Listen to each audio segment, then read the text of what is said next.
edit the two together. We live now, so if you want to just start back up, Rocker. Good. Okay. Yeah. My other this is Hell on Earth. But credit. I was just talking about how Prodigy's, thank yous, during Valetta notes. I thought they were, I thought they were, pretty unique because he shouts out a lot of dudes, a lot of cats from his projects, his crew, his block, Sturbo, Sean, Carey, Ken and Crip, Dirty Harry, so on and so on. But then further down Valetta notes, he writes Bill Cosby and in parentheses, never banging. So for the longest, I was like, does Prodigy know something that we don't know? Because I thought this is the same guy that was talking about secret societies and Illuminatis and just seeing where Bill Cosby is now. I just thought maybe, Prodigy knew something that we didn't know, but then yeah. How do you know he meant Bill Cosby from the Cosby Show, my nigga? It could have been somebody from the streets. They just called Bill Cosby, fam. You wild. I mean, or never banging could mean he didn't rape those women that that he got sent upstate for. Yo, you know what I mean? About Bill Cosby, 95. Yeah, we lost the profit on that, bro. Prodigy, he was called the Prophet. You know what I mean? So maybe he foresaw 2 decades into the future. Bill Cosby's defense. Man, I can't call him. I got my man left-handed with us, man. What's going on, good brother? Peace. What's going on, man? Everything is everything, man. I'm just trying to, be here and represent and all that, man. Tired as you know what. But I'm in the building, man. I'm here repping my No Knockoffs radio crew and all that. And here in apartment 5B. I like how you decorated the place. It's all good. All right. You got any liner notes for us, good brother? I got a couple, man, off the top, man. You know how I give it up. First, when you said liner notes, I'm like, wow, that's kind of something that doesn't really ever get talked about. You know what I mean? And when you say liner notes, I think Public Enemy, they had, they always had the lyrics to all the joints, on the liner notes. But I'm gonna hit you with this one, Kill. Parliament Funkadelic. You want to go liner notes? You want to talk about shit that you don't know what the hell is going on? That's a great pick. Me. You know what I'm saying? You want to know what's the inspiration behind what records? What was they smoking? You know what I'm saying? But I think that, even as a little kid, I'm going to talk to you from a little kid, when I was a little kid looking at these things. Like, what the hell is this? Like, the first, not like Mothership Connection and nothing like that. I'm talking about the joint that had never learned to swim, not catch the rhythm of the stroke. That album, man. It was like, the cartoons and all that stuff on the album. Now as we get, Psycho Alpha Disco Beta Bio Aquadulu. Okay, I remember that shit. And I'm looking at the album cover, and you look at the cartoons on there, and now as I'm older, OG now, older cat, I'm like, all these sexual references and all that. And every time I looked at that album cover, I saw something different. I saw something new. You know what I mean? And so you talk about, album covers and liner notes and shout outs and things of that nature. When you want to take it to the hip hop chamber, I'm thinking like PE, Ultramagnetic had a crazy one, Brand Nubian, shout out, Fear of a Black Planet, shout out. Their liner notes was always crazy. You know what I mean? They was thinking everybody under the sun, and I'm not mad at Chuck for that, man. You know what I'm saying? Yeah, no doubt. And back in the day, like for example, when Bum Rush the Show came out, they had a joint where you could, you could order like, like the PE T-shirts or whatever. Yo, your joint breaking up. Your joint breaking up. They had stuff where you could order like the Public Enemy T-shirts and merchandise and things of that nature. So I think they were kind of like ahead of the curve. Those were the first albums that I saw with those actual things on it.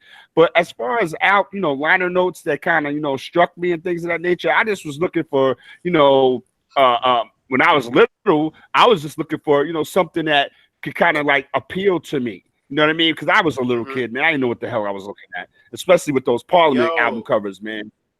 Can I ask you something left? Because I know you are a fan of this group. Yo, what about the liner notes in De La Soul, 3 Feet High Rising? Is that the one with Saturday on it? No. De La Soul is dead. Yeah, that's De La Soul is dead. The liner notes in De La Soul is dead. They had the little comic strip in there. Yes. Was that shit fire? Was that not fire or not? I'm a big De La head, so yeah, everything, that was the joint, you know what I mean? That was popping, and I didn't even know you knew it, but there you go right there. Yep, there you go right there. Goddamn kill. There you go. That's right. Yeah, man. I mean, it was just a. Hold on, Kill, you got it? It's right there. He was just holding it up. He was just holding it up right there. The little comic strip right there on the 3 De La is dead. But yeah, man, that's another group that always had some stuff that you wanted to read and stuff like that. A lot of the Def Jam artists, their liner notes, was always crazy. They was always shouting out everybody, the mailman, you know what I mean? Everybody that they knew got some shine on those liner notes, man. But again, this is kind of like, kind of opening up my third eye to a bunch of other stuff, because you never think about when are we going to have a discussion about liner notes. And this is dope. You know what I mean? Because you would read the liner notes, you would look for the who they're connected to, what producers they're shouting out, what other artists that they shouting out, you know what I mean? Things of that nature. And then you try to read between the lines. Yeah. You know what I'm saying? Yep. So I'm you hold that up again right now. Well, I'm getting educated right now. That's what I've been saying. Hold that up for me one more time. The comic strip. Yeah. Hold that up for me one more time, my guy. Yeah, that's it right there. There you go. Yeah. Oh man. All right. Yep. The nigga cock. Yep. That's right. And you know what though? I'm gonna tell you something else about that album real quick. That album, De La Soul is Dead. If you listen to the records on that album and you listen to what they're saying, and it's even in the skits, they're shitting on Arsenio Hall. They are shit, and I'm gonna tell Kill, you might know this. They're shitting on Arsenio Hall. This is news to me. I'm all yeah, Kill. Yeah, my guy. They shitting on, and I'm gonna tell you why. All right, and I might get a little emotional here because I'm a big De La Soul dude. I love De La Soul, right? Shit.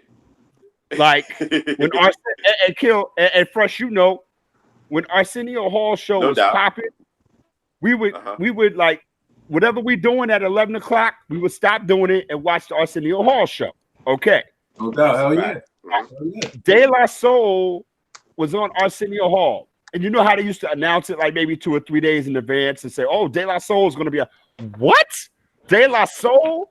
Yo, I'm not selling nothing. Don't beat me. Don't come by the crib. Said I ain't selling. I'm not selling nothing. Yo, don't beat me. Don't come by the crib. Don't do none of that.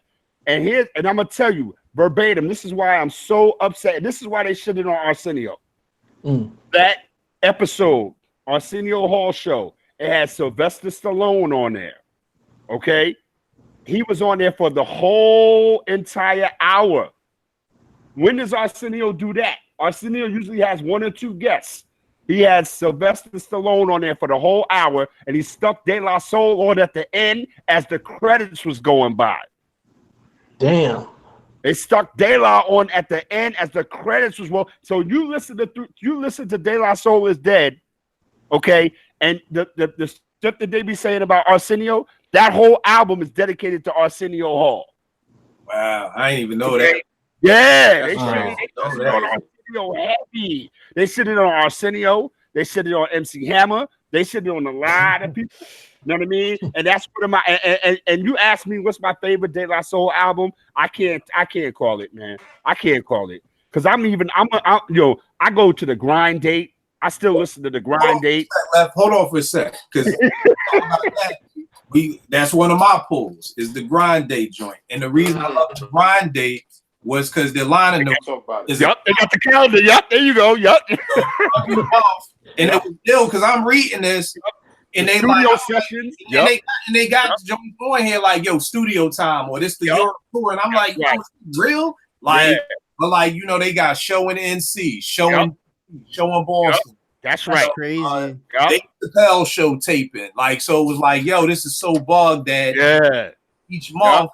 These dudes got that, and these are the liner notes. Like just thinking outside the box. So and you think I didn't have that in my cubicle? You think I had it up in my cubicle? Knock it off. Kill real quick. What's your favorite joint on the Grind Date? What's your favorite joint on the Grind Date? Here's the wild part. I know everybody loves Rock Cocaine Flow. I love that, but my personal favorite joint is much more. I love how Dylan. Okay. LTD, Jeffrey Osborne sample with Primo in the beginning talking his shit. You popcorn, microwave popcorn ass niggas. The way Dave come in and pop. That's my favorite. I love this album. I'm gonna tell you my favorite joint. My favorite joint on the Grind Date, and it might bug you out, is Church. I just listened to that. I just listened to that joint like about an hour ago. Yeah. When Spike Lee comes on, and you know what I mean, and so I mean, I'm a De La head, and their liner notes are crazy. So I can't front on that album. Ghostface Killer's on there, the joint with Flavor Flav. They got a joint with Carl Thomas. You know what I mean? So again, De La Soul. I don't know why they don't get more props, but it is what it is. I'm a fan. I love De La Soul, man. Shout out to Paz, shout out to Dave, shout out to Vinny Merlot. DJ Maceo, the whole De La crew. But yeah, man, the liner notes in albums, I guess they strike a particular chord with you. You know what I mean? So, and I definitely dig it, man. Definitely. Shout out to Rocco on that. This his topic. He the one who hit me up and was like, yo, liner notes. I was like, damn. Okay. Rocket Bad. Yeah. You had me digging, man. Like, but that's what it's about, man. One of the last joints I got Jake One's White Van Music. Okay. Out of Seattle. Same thing. He's with Rhyme Sayers. You open it up. He's got the ill picture of him in the back of the white van with all the equipment out. Like, I'm like, yo, I love that. But then once you open the liner notes up, same thing like some of the other joints I was talking about, just him explaining how each track got made. So like, got a joint on here called The Truth, Freeway and Brother Ali. Like Freeway actually recorded this for free at last at the very end of the project and couldn't pull it together to get Jay-Z and Kanye on the collabo as he planned. I went back out, put Brother Ali on it. The beat was recorded by way too many rappers. Nas, Elzhi, Young Book, and Trey all had something on it. We could have made a whole album sound clash off of one beat. I love them stories because I'm like, well, where's the Nas joint on this? Where's the Young Buck joint on this? Like, I want to hear that. Like, you know what I mean? Or he got one of my favorite joint off this. If cats ain't heard this, Gangsta Boy with MOP, this is some Brownsville, Brooklyn MOP right here. And he tells this story. Did this beat with Malay in 06 sometime. I actually got the sample from my boy Todd Osborne from Detroit at a Red Bull getaway in Germany. See, I'm a nerd. I'm a rap nerd. I want to know stuff like that. Like, word, you was in Germany? Somebody, slid you the sample? That's ill. Then I got Melee to replay the sample because the copy of the 45 was sounding terrible. And I wanted to do an NWA sounding Dre tribute beat with it, put the drums and the scratches on it, and people were digging it. MOP ended up recording it for the Jew Unit album, and Shy plays it for me. I was loving the song, and then I was putting the album together, and I was like, I may be able to get this. So this is actually what the G Unit MOP album was going to sound like. So like stuff like that. So like this song originally was people forget MOP was signed to G Unit. You know what I mean? Mm-hmm, that's right. Stories like that, so, and I mean, he goes in depth. And I mean, this album, if cats haven't heard, I mean, everybody's on this album. Black Milk, Bro is my joint. Freeway, Brother Ali, D Black, Little Brother, Pasta Noose, MF Doom, Young Buck, Bishop Lamont, Buster, Freeway, Alchemist, Evidence, Prodigy, Jay Penn. That roster's loaded right there. Yeah. They got a joint on here called Glow with Elzai. That's my joint. In verse to 5'9". Yeah. You know what I mean? So again, I love them for that. Robbie, what's the last record you got for us for the night, man? All right, my last one's a special one to me. It's Sun Ra and his Orchestra, Jazz and Silhouette.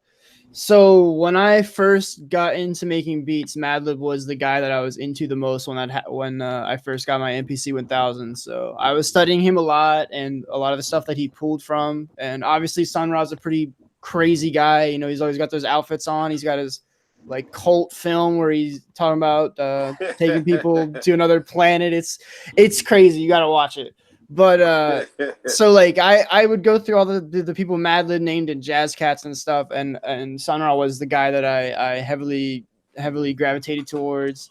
And the first beat that I would ever say that I like completely finished and was proud of was a joint off of Languidity, and that was the first time I ever performed was over that beat at my community college in Harrisburg, and so that brings me back to a really dope time. But I remember digging and seeing this. I normally don't buy re-releases, but this is the re-release to Jazz and Silhouette. I think these are two other covers. I think this was like the European one, and this is like the American one. I think this is the European one for the initial release, and I don't think this is in the back. But the back actually has the lyrics to Shadow of Tomorrow by Matt Villainy. But then at the end, it says by Sun Ra. So I've been doing a bunch of digging on. I did a bunch of digging on that. And I guess Madlib basically just rapped a poem that Sun Ra had wrote and he had found it somewhere. Because it's very hard to find information on this, because obviously if you just type the lyrics in, you're going to find the song. But Matt Villainy was one of the albums I was bumping like as soon as I got into producing. I took off the instrumentals off that album, and I used to play it, and it would be the exact perfect amount of time of study hall in high school. So I used to run that album every study hall. I'd play that album through. So that's like the whole circle of me getting into things, at least production wise. It's like I like the artwork on it too. I like yeah. Sun Ra's always got some crazy stuff going on. So that's kind of like a full circle for me. Like my beginnings of sampling, performing, like just one of the first albums I fell in love with. It's like a concept album. I'm super heavy into concept albums. So that's like, it's like a whole cipher for me on like a whole bunch of levels. So I love that. Nah, go ahead, Lev. No, I was just gonna say, like, what do you think, or have you ever, or do you have having liner notes with people that mention people that you know personally? That mention people that I know personally? Yeah, like for example, like on the Brand Nubian, All for One, it's a bunch of people on that album, you know, that they mentioned on the album notes and the liner notes and the credits. And I know, like my man, shout out to my man Daff, you know, shout out to a couple of other people, you know what I mean? Mark the Spark, you know what I mean? A couple of people, you know what I mean? And it's just bugged out to see, you know, their names and stuff in the liner notes and the credits or whatever. But at the end of the day, man, you know, I think that is the makes the personality of a record. You know what I mean? In addition to listening to, you know, the music, you know, like Kill said, it gets you into the personal side a little bit. You know what I mean? They shout out people that you wouldn't probably even care about. You know what I mean? Like, oh, they know this guy, they know this person, and then they get personal with it. So it's dope, man, that, you know, some people have, you know, liner notes. The more exquisite, the better. You know what I mean? And again, some of them stick to you like 25, 30 years later, like the De La Soul is Dead or Parliament Funkadelic or whatever. But it's bugged out when you see somebody's name in the line. Oh, I know this motherfucker. You know what I'm saying? Like, oh shit, okay, that's his man or whatever. But it's all good, man. So it's a good topic that you brought up, Rocker Bash. I appreciate you, man. Yeah, no doubt. Yeah. I mean, I'm gonna put some line for me. It was education. I'm gonna put some liner notes. I'm gonna put some liner notes on a cup of ramen noodles. and I after what Les said, I have to shout out one of my professors. I interned with him for a while. He was an engineer at Sigma Sound for a few years. So I do see him sometimes on Philly. Yeah. Okay. I'm out of Harrisburg, and he started out in Philly. So he's a engineer. Jake Kirsten. You'll see him on some stuff. Yeah, my man down in Sigma now, so that's dope. Rocker, what's your last joint, good brother? My last pick is the Heartbreak album by New Edition, and this is significant because previous to New Edition, well, New Edition was the first. They were in the R&B singing group that had hip hop sensibilities way before Jodeci. And what's interesting is that if you look at the front cover, you see the members of New Edition dressed in suits, but the back cover, you see them, wearing, track suits, wearing Adidas, Jordans, and they're wearing, fly gear. And this was the album after Bobby Brown had left the group, and Johnny Gill was brought on board, to replace him. And the songs on this album is classic. Of course, everybody knows If It Isn't Love, Can You Stand the Rain, right. You're Not My Kind of Girl. Classics. Is any Heartbreak on there? Yeah, it is. Okay. And if you look at the booklet, you see the members, you see how they dressed, and they also mention a lot of rappers. Like if you like the credits, they mention Eric B and Rakim. They mention Houdini, Jam Master Jay, Dougie Fresh, Heavy D, and the Boys, LL Cool J. They mention who else? Houdini, Public Enemy, Kool G Rap, and it's significant because New Edition represented the changing of the guard, where an R&B group that can truly sing and truly has great harmonies, they conquered slow jams in R&B music, but now they are starting to use rap, in their songs. Like the remix of Any Heartbreak, that was the first appearance of Ronnie DeVoe and Michael Bivins rapping. Take it for whatever it's worth.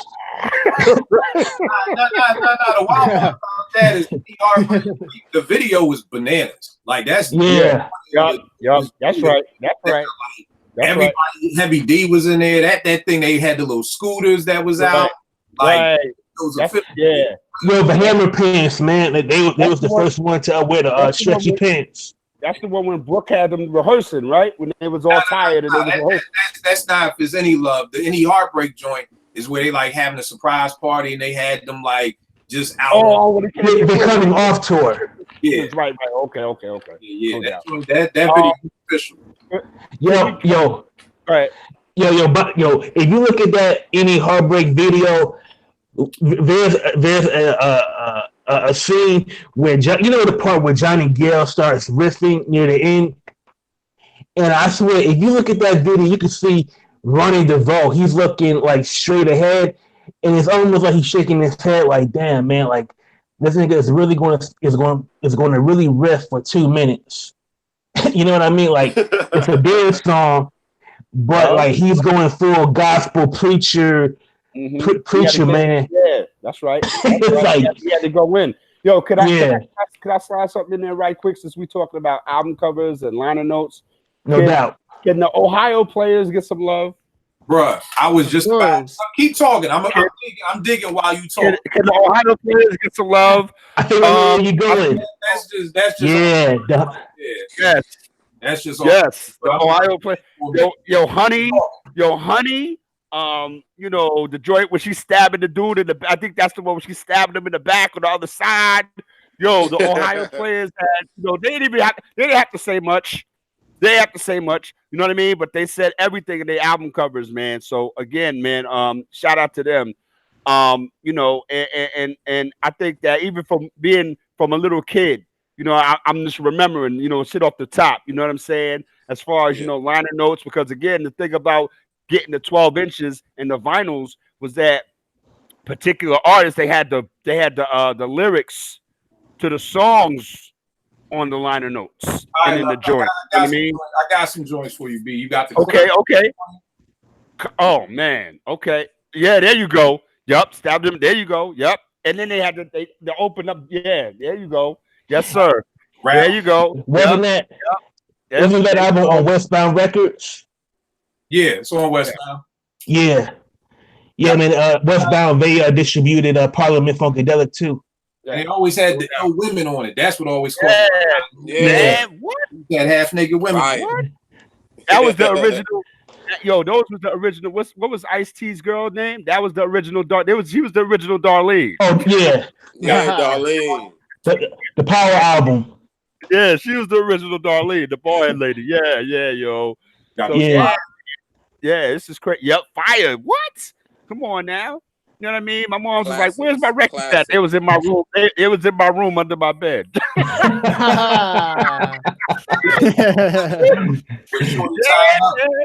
Yeah, no doubt. Yep, no doubt. That's what it is, man. No doubt.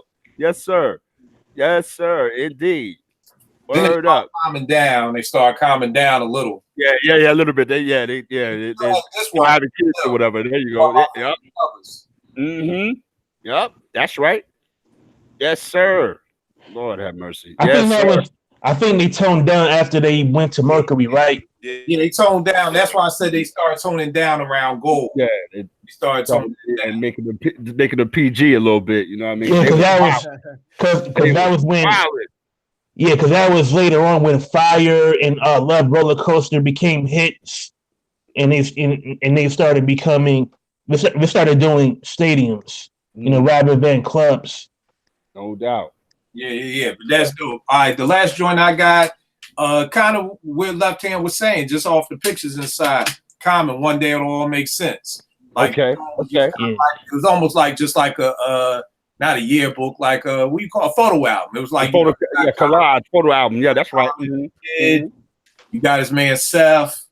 You know what I mean? Just So I thought that's fire. That's fire. Well, you got a Young Com. So I thought this was dope. And the last joint I got is this one right here, the main ingredient. Yeah. When you open this up, and I saw that SP1200 and that S950. That's what let me know I need to go get an SP1200. It makes it happen, no doubt. That's what Pete Rock used to make his beats. And it's funny because I was just talking about it. I got this book right here that's on the SP1200.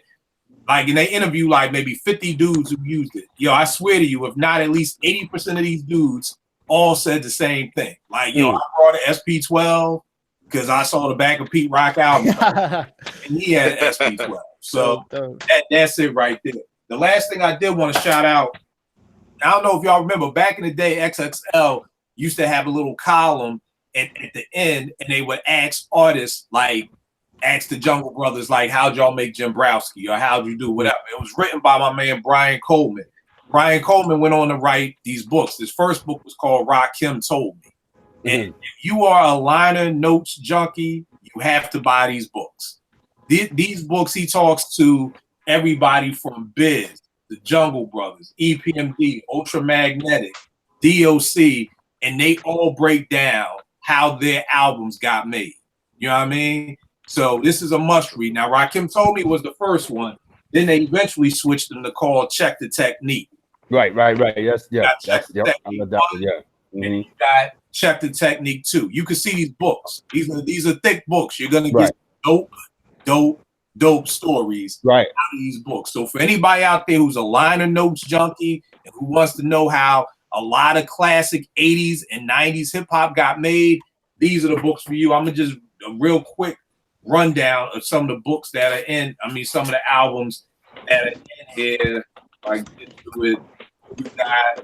So they talk about Third Base with the Cactus album, the Nuts, Intoxicated Demons, Black Sheep of Wolf and Sheep Clothing, Diamond D, Stunts, Blunts, and Hip Hop, Jazzy Jeffy, I'm the Rapper, the J. Rue the Damager, the Sunrise in the East, KMD, Black Bastards, G Rap, Wanted Dead or Alive. So all those classic albums, you're getting them step-by-step breakdowns on what happened and how they got made. So definitely, if you're a liner note junkie, check these joints out. Rocket, give them all the information, good brother. Where can they get at you? Where can they hear? No knockoff radios, everything.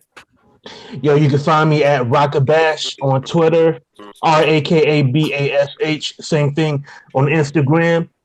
Follow the follow us, on Facebook. You know what I mean? Fresh. You can tell us more about the link on the Facebook group. All right, no doubt. Yeah. Fresh, you gonna give them all the information with the Facebook group? Yo, you could check us at No Knockoffs Radio. That's the Facebook group. We there to be lit. Know what I mean? The topics in there are endless. Join the conversation. You can also check us out on YouTube, No Knockoffs Radio. You can check us out on Twitter. You can find me at Harlem Fresh 125 or Fresh No Knockoffs. I mean, it's a beautiful thing. I'm grateful I got a chance to fall back and take the day off, smoke, and get an education on this liner note information, because I never really looked at album covers and like where niggas originated or the origins for the lyrics or what they songs meant about like that. I just thought it was there and they was just some extra shit. And I was like, forget it. You know what I mean? So I appreciate the time that we spent here with Kill on Apartment 5B with this subject matter right here. I definitely learned a lot today. And holla at your boy, Harlem Fresh 125. All right, no doubt. Left-handed. Give him all the stuff, good brother. Yo, this is your man right here from the north to the south to the east to the west, aka Lefty Nice, but you can call me RM Des. That's how you can reach me on Twitter. All right. I think they hate me on Twitter, man, because I be letting them know what it is. You know what I mean? Straight with no motherfucking paper. You know what I mean? Get at me in the crew, man. We in the building, man. No Knockoffs Radio on Twitter. No Knockoffs Radio on Facebook, man. We get ready to make some shit pop off, and we do what we do, man. I got you, Kill on the 3 beats. I didn't forget. I know. You know what I mean, so I gotta mold it like some clay. You know what I'm saying? And let me shout out the homie who thought Spoonie G was Busy B, and I'll leave that at that. and you know what? I don't mean to hurt nobody's feelings or nothing like that, man. But I feel like we should have, we could have intelligent discourse. You know what I mean? Especially from a cat who was there. You know what I mean? And I don't like to, just try to, just come down on everybody and things of that nature. But when you're wrong, man. You know what I mean? Because a lot of people like to feed off the information they get off of Twitter. So my man was like, yeah, Mo. Oh, this is what I want to ask you, Kill. This is what I want to ask you. Why, you was mentioning about legends. Okay. Let me ask you a question. You don't really consider Mo D a legend? Here's the thing, bro. Well, let's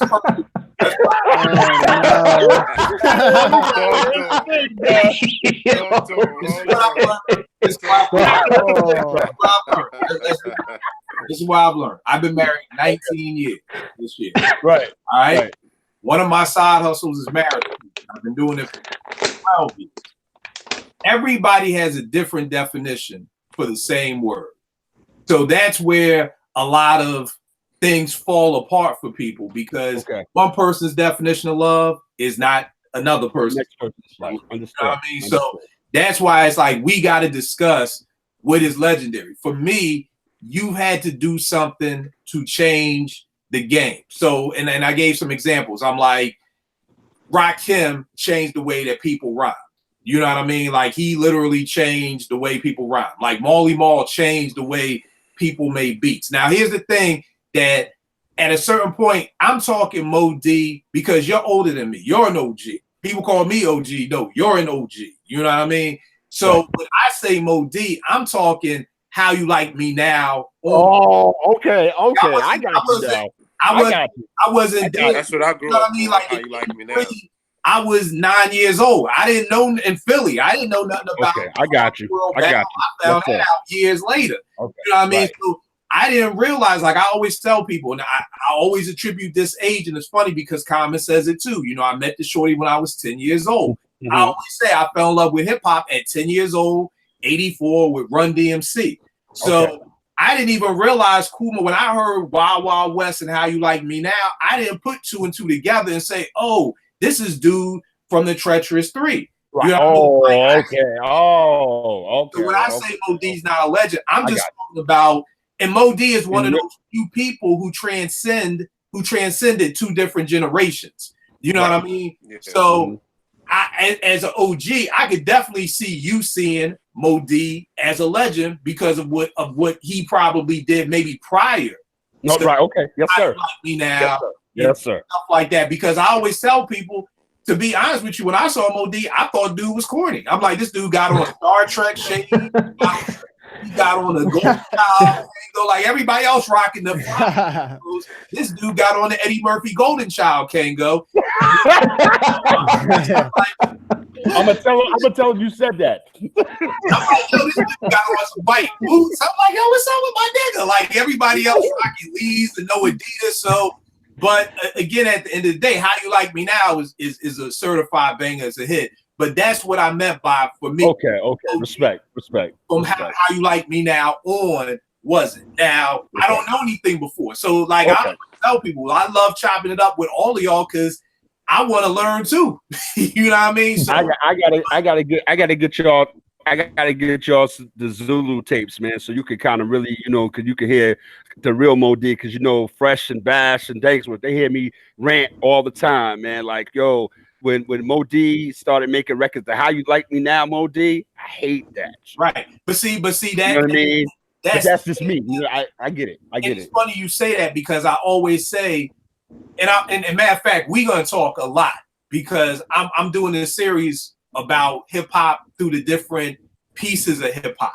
This is hip hop, and what I mean by that is, like you said, you hated How You Like Me Now. Oh, that's how I felt. Cassidy is my young boy. He grew up across the street from me in Philly. You know what I mean? Yes, sir. I remember seeing him come up and people coming on our block wanting to battle him and him taking people out. And I'm telling all my people, yo, my man Cassidy is nasty. Yo, how you think I fucking felt when I saw a Hotel video? and people calling me like, this your man? Like this? Right. I'm sure that's how you probably felt about me. Like, yo, nigga, why is you up here with R. Kelly with a mask? What the fuck is going on? Like, what's this? Yeah. What is this? This is not. This is not the YouTube video. This is not. So I totally get what you're saying, and that aspect of it. You know what I mean? But I would, and again, it comes down to how we all. Because I always tell people, even when we talk about. I tell people all the time, I love Black Thought, but he's not ever making my top 10 because one of my top 5 attributes of an MC is storytelling. And I don't think Black Thought is a dope storyteller. He's a dope spitter. If we want to say, somebody asked me if you had to get 5 MCs to make a team to battle people, Black Thought was the first person I named. Off the bat, Black Thought. Okay. But that's why people have to look at. If you don't care about storytelling, maybe your attributes may be lyrics, bars, spitting. Well, I see why Black Thought would be number 1 for you. You see what I mean? And that's what you do. That's what stops the arguments from happening, because it's like, I think Black Thought is the greatest ever. I don't. Now we argue for 2 hours. Going around in circles. Right. I understand from the door. Like, we did a show one time, and my man Yao said we were talking about top 10 MCs ever, and before we did that, we talked about the attributes, and he said, I don't care if you write your rhymes or not, right? Which shocked me, but that's it. That's him. I can't tell you what makes an MC for you. So when Drake made his top 10, there was no reason to argue because you don't care if he writes his rhymes or not. Whereas if he didn't give me that precursor, we would have been arguing for the rest of the night. I'm like, how dare you put it's top 10, you don't write rhymes. But by us having that conversation before we even got started, it helped ease, and that's what we do. That's what we don't do in group discussions, because I don't gotta. And somebody hit me today on Twitter. I was like, "Yo, OG, I want to debate with you about this legend stuff." And I was like, "Bro, I don't debate. Debate is me trying to change your mind. Debate is me trying to change my mind. I discuss hip hop. I don't want to change your mind. If you think Drake is a legend and I don't, tell me why you think he's a legend. But I'm not here to try to change your mind. Right. Like, now, if you say, I said, I prefer Alchemist and Derringer to Muggs, DJ Muggs right now. Timeline lit up. Don't you know Alchemist came under Muggs, and don't you know that? And nigga, don't teach me about hip hop. Teach your kids. Like, teach me. Like, but why does it have to be that? I didn't say Muggs was whack. I didn't say Muggs was trash. I didn't say Muggs was ugly. Over. Right. It just hit me like, yo, why you hate Muggs? I never said I hated Muggs. It's literally like, and that's why I said we gotta talk about hip hop like we talk about food. Like if I say, yo, I prefer Wendy's to McDonald's and Burger King, niggas gonna be like, okay. Nobody's gonna be like, oh, you don't like McDonald's. Like, no, I just said I prefer something to something else. But I've realized that in 2019 with hip hop, either you love it or you hate it. You know what I mean? So if I say Muggs isn't the GOAT, everybody's gonna be like, oh, Q don't like Muggs. Because I don't think he's the greatest ever doesn't mean I don't like him. Like y'all mix words in no reason. Everybody's looking for the next hot take coming out. Hey, Kill, welcome to my world, man. You know what I'm saying? So welcome to my world, man. It's my timeline every day. I'm like, bro, if me and you chilling in Brooklyn and you like, Kill, I don't eat chicken, I'm like, oh, all right, cool. I ain't gonna argue with you. I ain't gonna be like, oh, see, you ain't never had my grandmother's fried chicken. Right. 125 brown fried chicken. Like that's what it is with hip hop. If I say I don't like somebody, I got 500 people sending me links. Oh, you heard? Oh, you didn't. Let me ask y'all as the cats that are kind of like more connected to the internet, the internet era and that type. Why is it like that? You know, I'm not telling you that your shit is garbage or I hate it. I'm just having a difference of opinion. You want I can tell you right now. Because we grew up as fans of this game. That's what we were. I always tell people, Big Daddy Kane was not only one of the dopest MCs ever, he also helped dark-skinned dudes get play. Okay, he was the dark-skinned man's Rosa Parks. He brought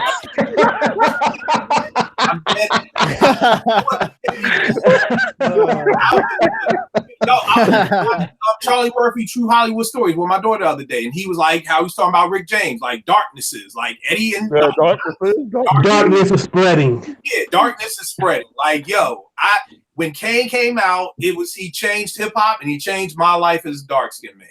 But when he dropped Taste of Chocolate, we all like, yo, this shit is whack. You know what I mean? There was nobody copping no pleas for him. There was nobody being like, oh, but he left Marley, or oh, he cut his hair, or oh, he moved from Bed-Stuy to Fort Greene. No, it was just whack. Nowadays, we don't have fans. We literally have stands. You literally have people who say, oh, I'm with the Barbies, or I'm with the what's Beyonce's crew called? I don't even know. Beehive. You know, and Rihanna's got the Navy, and we didn't grow up as the Canites. We weren't like, oh, I'm a Canite. What did you call the CL Smooth crew? What did you call the CL Smooth? The one like CL Smooth? Is a sub. I be coming up with all types of stand names. I don't know, but difference that as a fan, you say, yo, this Kane album was whack, and we'll check him out next album and see if he gets it back and keep it moving. There was no excuses, it was no nothing. Whereas now, these people really honestly truly believe that they know these rappers. Like, you know what I mean? If you remember Left Hand back in the day, you had the Mickey Mouse Club. Justin Timberlake, all of them came up with the Mickey Mouse Club. That's what this is. That's what this is right now. Everybody is part of the Jay-Z club. And if you're part of the club, you can't say anything negative about our leader. It's actually scary. It's actually really like, I joke about it. I always tell people, if I can get people to love Jesus as much as they love their favorite rapper, the world would be a better place. All this on the train, all of that stuff. If we could get people to follow Jesus the way that people will follow Nas and battle for Nas, I call him the Secret Service now. Because I said, a bullet for y'all favorite rapper. And it's pathetic. I have friends who are in the Secret Service. They get paid very well to do their job. Y'all mofos don't get nothing. Y'all in the Secret Service taking bullets for your favorite rappers, can't get into a show for free, can't get D for free, can't get an autograph for free. If you want to meet them, you got to pay $80 extra to get a VIP ticket. And exactly. After all you do for this rapper, you still can't even meet the dude. Right. I that too, that's the generation that we're living in. And when you get on Twitter, you have no idea if you're discussing hip hop with somebody who is 48 or somebody who's 18. And, and when you get that type of range, 18 to 48, you don't know what the fuck you gonna hear. You gonna hear some ignorant, stupid shit if you're arguing with. And I had to block a boy because he kept coming at me with, "Oh, you just the old head, you just mad." And I'm like, bruh, you're the age. If I had a son at 15, you could be my son. I'm not sitting here arguing with somebody. Right. You could be my son. I've been teaching about my daughter about hip hop since she came home from the hospital. We're never gonna argue over hip hop like you trying to school me. Like we argue over you like this person and that person, but you're never going to try to argue me to school me. So what do I look like arguing with a 25-year-old over the lost tapes? Like I'm not gonna do that. Yo, I saw that on your timeline. You was talking about Eminem, and some dude was like going at you like, how can you say Revival is whack? Like Eminem, he sold this many records. He's like the greatest rapper. And to me, I'm gonna just say it has to be said. A lot of Eminem fans, a lot of them only started listening to rap when Eminem came around. But rap begins and ends with Eminem for a lot of them. Exactly. Well. Yeah. Somebody told me to that, and that's why they're indebted to him. Because without him, they wouldn't even be listening to hip hop. So here's the thing. Once I understand that, I'm like, I get it. I now understand why you ride for him like that. But I'm just saying there's nothing wrong with saying, here's the thing. Somebody told me this. I said, I make beats. I don't love every beat that I make. So how in the world could I love every song or every album or every bar another man puts out if I don't even love everything that I do myself? Like, that's why I say I be joking, but it's really a mental illness, because if you really honestly think this person can't make any mistakes, it's like, yo, there's something wrong with that way of thinking. But Left, I really think it's because you, like I said, we weren't the Kanites, we weren't the G-Rapians, we weren't the Rakim disciples. We literally were just fans of these artists. You know what? And when Rakim came out with "Don't Sweat the Technique," we was like, we were not really feeling this. You know what I mean? Didn't mean that we weren't a fan. Didn't mean that we didn't love the guy. It just meant we're not feeling this one. We're not loving this album, and that was okay. It's not okay. I'll give you a great example. Y'all know I love Griselda. So I reviewed Tana Talk. I gave it a 4.5. Somebody got at me on Twitter and said, "Yo, I thought you loved Griselda." I was like, I do. Then why didn't you give him 5 mics? And I'm like, like, that's the thing. Like, if you love them, if you really love Griselda, even if you thought Benny deserved 4.5, you would have given him 5 because you love him. And it's just like, that's just not the way I'm built, you know, and everything comes back to how you're raised. Even like, you know, to take it to the next level, man. Even like when you hang out with cats, like you hang out with, you know, Jamal, whatever, Pooh, Smoker L, or whatever the case may be, you could still just chop it up with them, you know what I mean? And even be like, yo, I wasn't feeling what you were saying or whatever. And because there's been plenty of times I've been like the Vance Wright script, shout out to Vance Wright. And, you know, anybody would come through, you know what I'm saying? And, you know, you would get to see the other side. And the conversations that, you know, this is for another show, Kill, and we got to talk behind the scenes. The conversations that would go on in that studio, Advance's studio, yo, with, you know, Be Real and all types of cats, man. You know what I mean? Cash Money, you know what I mean? Steady B before, you know, they got caught up, you know what I'm saying? And I need to get your opinion on that story too. You know what I mean? So again, the stats story? Yeah, Hilltop and all that, you know what I mean? But yeah, because that affected us. Yeah. In New York. That affected us in New York. Because Steady B and Cool C and them had it popping. But that's another story. But yo, you know, we would talk, you know, behind the scenes of this show. We said, yo, that shit that you said was, you know, was dope, man. But the other shit that you said was, you know, they're not gonna fight you. Right. You'd be like, oh, word, okay. You know what I mean? You know what I'm saying? So you have those conversations. And again, that's a sign of let me say it, that's a sign of monkey shit. Everything you do is not a 5. Everything you do, if I can't tell you that your shit is a 4.5 and we can still have the same love and respect for each other, then something ain't right on your end. Because I'm gonna tell you the truth. The funny thing is, I just gave Tana Talk a 4.5 because I started stepping back from giving something 5 mics from the door. Okay, no doubt. That's it. That's right. Exactly. Give it a couple of months, and maybe in 4 or 5 months, I'll come back and be like, nah, certified 5, which I did. Right. But it's just the mentality of people that if you say you rock with somebody, then they get a 5, even if you think it's off the top, even if the shit was garbage. That's right. That's the problem. Is that in that, like I said, when you get on social media, you're talking with people from 18 to maybe 60, and where they fall into that, and not only just that, you may be talking to somebody from the Netherlands. So you know what I mean? I'm just going, you can't be in the Netherlands and get the same type of hip hop I'm getting.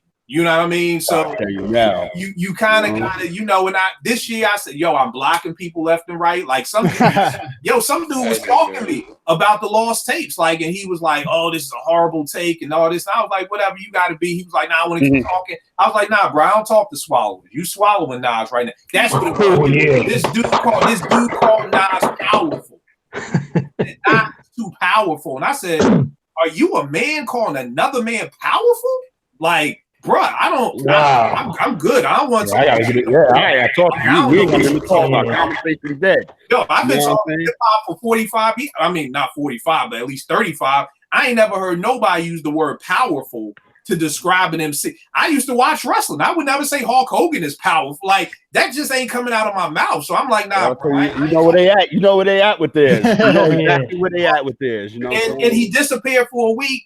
And then I said something else about the lost tapes, and he said, man, and you still talking shit. And I'm like, bro, you don't follow me. I don't follow you. Like, are you stalking me? Like, block. Like, but you got to get that out of there because cats will go back and forth with you all day. And I'm just like, bro, I like what I like, and I don't like what I don't. Another dude asked me, like, how you like Chance the Rapper and Benny the Butcher? And I'm like, bro, I like different genres of music. But here's the thing, Left. Here's the thing. These young folk, I always try to give people the benefit of the doubt. And here's the thing. Back in 84, and you'll remember this, when MTV first came out, Friday night videos, we had to watch 90% of white rock group videos to get to our one hip hop video. So watching that made me become a fan of Duran Duran, Bon Jovi, Men at Work, the Eurythmics, Huey Lewis, the news. Yep. The Thompson twins. Because we became fans of that because we had to sit and watch that to see the Beastie Boys fight for your right. We had to sit there and watch that to watch for Rockbox. So for our generation, our ears were open to so much more. A lot of these new kids, they don't have to sit through that. So they could just turn on BET and see all the pop videos. Right. So a lot of these dudes, all they do is listen to hip hop. Like, and I tweeted today, like, dog, because people still hit me. Oh, Chance is whack, Chance is that. Dog, I tell people every day, it makes me know never mind what you listen to. So why does it matter what I listen to? I like Chance the Rapper. If you don't like him, cool. Conversation over. Like, the conversation will keep going if you like Chance and I like Chance and we're talking about Chance. If I like him and you don't, why are we still talking about it? Like, I like Duran Duran. I like Annie DeFranco. I like the Sneaker Pimps. Becoming X is one of my favorite albums of the 90s. Like, bro, I listen to everything. And then I listen to the Squirrel Nut Zippers. Don't get it twisted. You know what I mean? And the Human League and all of that. I mean, because real talk, that's where hip hop came from. We would be up in the attic, at my grandmother's crib, cutting up toys in the attic. We didn't know the record was Walk This Way record from Aerosmith. We didn't know that, but we was cutting up. We was, you got that Toys in the Attic record? Oh, okay. So we cutting that up. All of that shit. Billy Squire. Big beat. Yeah, come on down. And shout out to Robbie Danksworth. He should be going like, yeah. That's my dad. My dad's shit. But I mean, that's the thing that this generation, they were able to not have to sit through those videos. So here's the thing. That's why I give them the benefit of the doubt. Maybe if in 1984 we didn't have to sit through that, we probably wouldn't know who the Eurythmics were. We probably wouldn't know who Men at Work was. We wouldn't know these things. The Police. The Police. But because we had to. Culture Club. Now, oh my God, like Time, one of my favorite songs. Tears for Fears. Tears for Band. The Romantic Come on now. Just turn on our TV when we get home from school. Because keep in mind, imagine by the time 89, 90 came and I had Rap City, as soon as I get home from school, I'm turning on BET and it's all hip hop. So imagine if that was 84 and we got all hip hop, we probably wouldn't know that. So again, I'm not mad at the younger generation for feeling that way because they were at a time where they weren't forced to sit through stuff. Because I think the first time I turned on Friday night videos and saw the Eurythmics, I was like, yo, this is hot. I probably was like, what's this bullshit? But, I mean, listen, I don't know. Real quick, man. I would there was a show here in New York called New York Hot Tracks. Shout out to Carlos De Jesus. So it would come on like 11:30. So we would watch that before we went out. Okay. So again, this is before, the age I was, 16, 17, whatever. And we wouldn't go out till like 1 or 2 o'clock in the morning because we had to watch New York Hot Tracks. We had to listen to HBI. You know what I mean? Then we would go out and hit the block. Right. Yo, why? How come every time I would say, yo, I'm gonna watch Problems of the World, Fearless Force, shout out to Mike C. I would doze off, Kill, because I get my little blaze on or whatever. I wake up, the credits is rolling. I'd be mad as shit. Yo, you tweeted somebody was like, why don't you just press rewind? And I'm like, rewind? We didn't have no rewind. Like, I was joking on you guys. Question shows how this generation thinks. They're like, well, if you fall asleep on the credits, just press rewind. It's like, bro, there was no rewind. Like, there was none of that back then. I had to make sure that the pliers was by the TV so I could turn the channel. Exactly. Now somebody young, like, yo, why do you need pliers for a TV? Like, but so we just gotta understand, and this is why I try to do, and I'm understanding is that this new generation is just different from ours. And I said it. What I meant by, like, I was telling people, like, if I fell in love with hip hop at 10, somebody was born in 84 who falls in love with hip hop at 94. Right. You're falling in love with hip hop during what I call the Heineken and Blunt era of hip hop. And the reason why I call it that is because everybody was high or everybody was drunk. That was hip hop. Real talk. Prior to that, you could have a Kid and Play. You could have a Kwame. You could have a Special Ed. You could have all these groups that didn't look tough, that weren't none of those things. I always tell people, if Illmatic drops 3 years earlier, Jungle and another nigga from Queensbridge are dancing on stage instead of walking around high and drunk, puffing with a Heineken. Because that's right.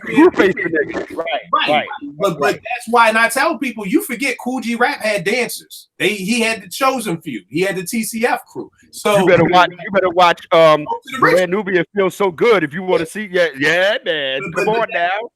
But if you fall in love with hip hop in 1994, when Wu-Tang is out and Tribe is out and Black Moon is out, you don't see nobody dancing. You don't see. And even Buckshot wasn't dancing. Right. Buckshot wasn't dancing, but he wasn't dancing in the videos. So that's the problem, that you have a whole generation. I'm 45, if you're 35, you have no idea about breakdancing.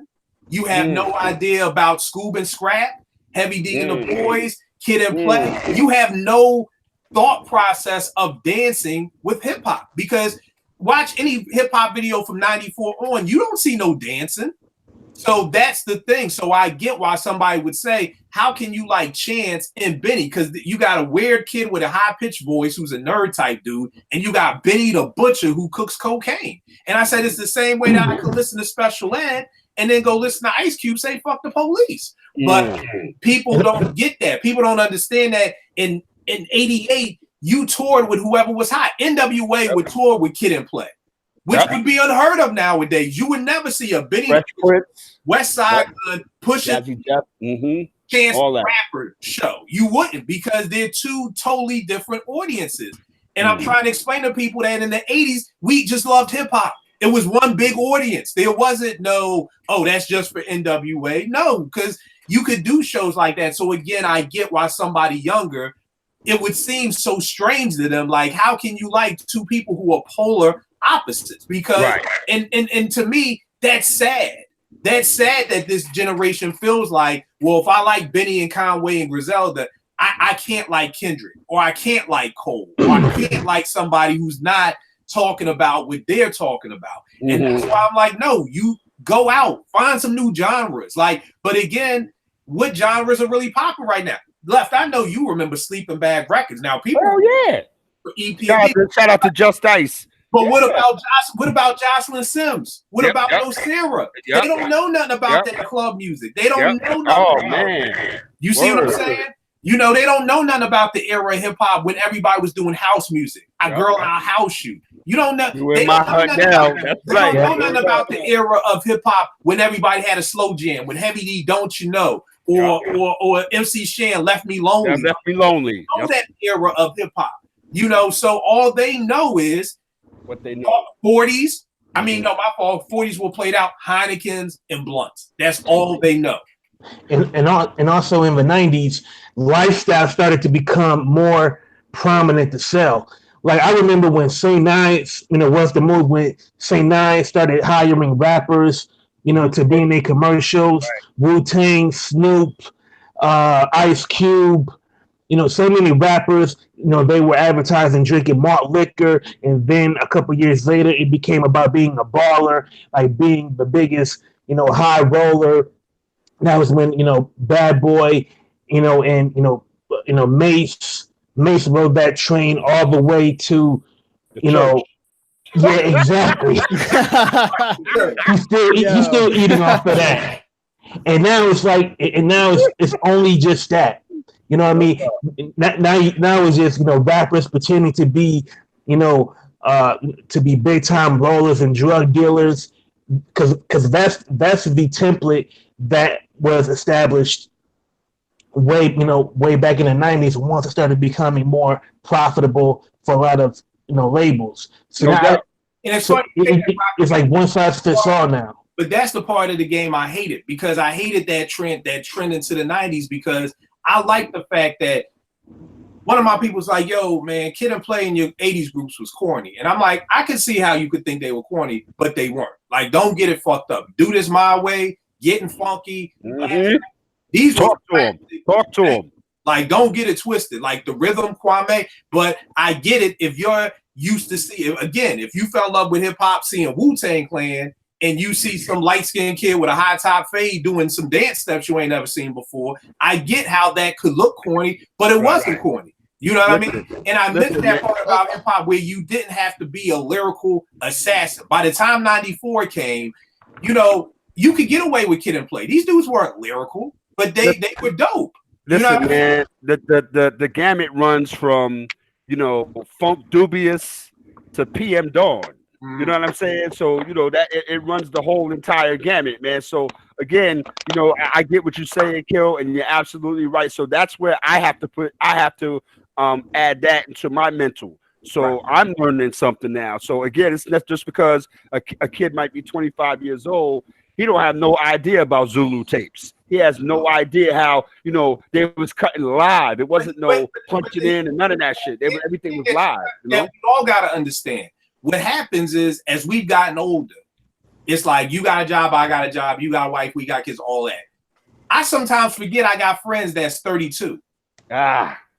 You see what I'm saying? Because what happens, when we were in school, we had a grade to separate us. Mm-hmm. I was able to be like, nah, my nigga, you a sophomore, stay over there. Right. Stay at the sophomore table. That's right. You had that. Once you got out of school, you don't have any. Just because you're executive doesn't mean you're older than me or younger than me. Like, we don't have that anymore. So what happens is, I tell people, I'm 45, you're 40, somebody else may be 42. Bruh, we come from two different eras of hip hop. You see what I'm saying? Like, my era, I just caught breakdancing before it played out. Before, with Beat Street. If I'm 43 and I fall in love with hip hop at 86, there ain't no more breakdancing. You see what I'm saying? You got Beat Street 84, Crush Groove 86, breakdancing all up and down with graffiti. Hit 2 years later, no graffiti, no breakdancing. So 2 years younger than me, you missed out. 2 years is a lot in hip hop. Like, that's like how in dog years, you be like, that dog 7, now that nigga 48. Like, no, it's like hip hop is like dog years. Like, let me add on to that though, Kill. And even before that, you the Crush Groove era and all that, a couple of years before that, it was Wild Style. Right. But that's why when what made me say that was because you were saying these younger cats don't know nothing about the Zulu tapes. Dude, I'm 45 and I don't know nothing about the Zulu tapes. What? Because again, 84, I'm falling in love with Run DMC. Oh, that's when you got it. That's when you got it. Okay, I'm 10 years old. I don't know anything. I don't know about the Treacherous 3. I don't know about Funky 4 plus one more. You know, I've heard songs, but I don't know it because I fell in love with Run DMC, Houdini, the Fat Boys, and from that era moving on. Now, for the person who's 47, who's 2 years or 3 years older than me at 48, and they fell in love with hip hop at 81, they have a whole nother perspective. Right. They saw Run DMC with the plaid knits on. Yeah. Okay. Exactly. Okay, I got you. Exactly. Adidas. Right. Okay. So that's the problem that people don't get. They be like, "Oh, gee, I'm just like you," and I'm like, "Nigga, you 41. You not like me. We come from totally different eras." And again, it's no knock, but I'm just saying people don't understand how much hip hop is different in sports. If you're 2 years younger than me, you saw Jordan play, you saw Isaiah play, you saw Magic play. League wasn't changing that much in 2 years. Right. But in hip hop was changing that much in 2 years. Every 2 year increments, hip hop is changing. Absolutely. So, were you gonna say, Rocco? Oh, and also keep in mind, technology plays a big part in how music is created and how music changes. For example, I saw an interview between Rick Rubin and Chuck D, and Rick Rubin was talking about how he made LL's beats with pause tapes. You know, just by pressing record and pause. So and you can do it very inventively. Just by playing. Just by hitting those two buttons at different beats and at different rhythms. Now, a couple of years later, the technology has changed. We doesn't need to do all of that because of innovations in recording technology. So that right there could change how people approach production and how they hear production. And the crazy word is music has always changed in increments. Like I dig at this record shop out here. My old head Mike, white dude, knows everything about soul music. His brain is like an encyclopedia. And I was like, tell me about this James Brown record. He was like, oh, this is right before James' son died, and James didn't take a break, and James still pushing, but then he took a break. But then by the time he got back to record, it's disco. You see what I mean? So that's how so many of the soul legends got played out, because if disco is the thing, don't nobody want to hear James Brown funky soul no more. They want to hear disco. And if you talk to a lot of people that were around those days, they hated the disco days. Man. When you think of it, sounded like pre-1980, and then you hear her doing Save the Overtime for Me, you know what I mean? You could be like, oh man, this ain't no Midnight Train to Georgia Gladys, but the times have changed. I always tell people, MC Lyte had to do that Roughneck. So I mean, when you listen to MC Lyte's second album, the third album, you're like, what happened? The game changed. Because the game is changing every 2 years. We got so much good hip hop left because the record labels didn't know what to do with hip hop. So it was just go in and make whatever you want. And keep it on the MC Lyte, keep it on the MC Lyte chamber. Like, how come nobody never talks about the Cram to Understand You record?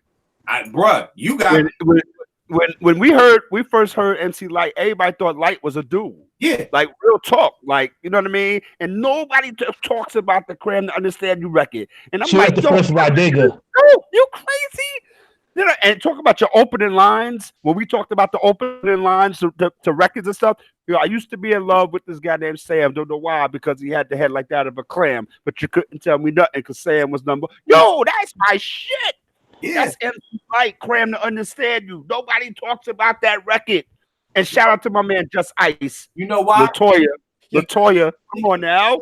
I got after I graduated college, I realized everybody who I would be on campus at Morganwood talking about hip hop, and I thought they was a hip hop head, they wasn't. You got a lot of people who just listened to it, but they weren't hip hop heads. Because I got people who come to me, yo, Kill, you still make beats? Nigga, hip hop is part of me. What do you mean? Do I still make beats? Like, and you start to see, that's deep. Hip hop head, and you see who was just listening. You know what I mean? Right, Kill. That I do have with hip hop, not with hip hop, but with how people view it. My mother's a jazz musician. She's played on albums, she's done things, but I mean, she ain't no Kenny G. She's no worldwide person. But nobody goes to my mother's house and tells her, "Oh, you still got your saxophone? You still got your flute? Why you still got your bassoon? Why you got a piano? Why don't you sell it?" Like you should be doing something better by now. Right? Exactly.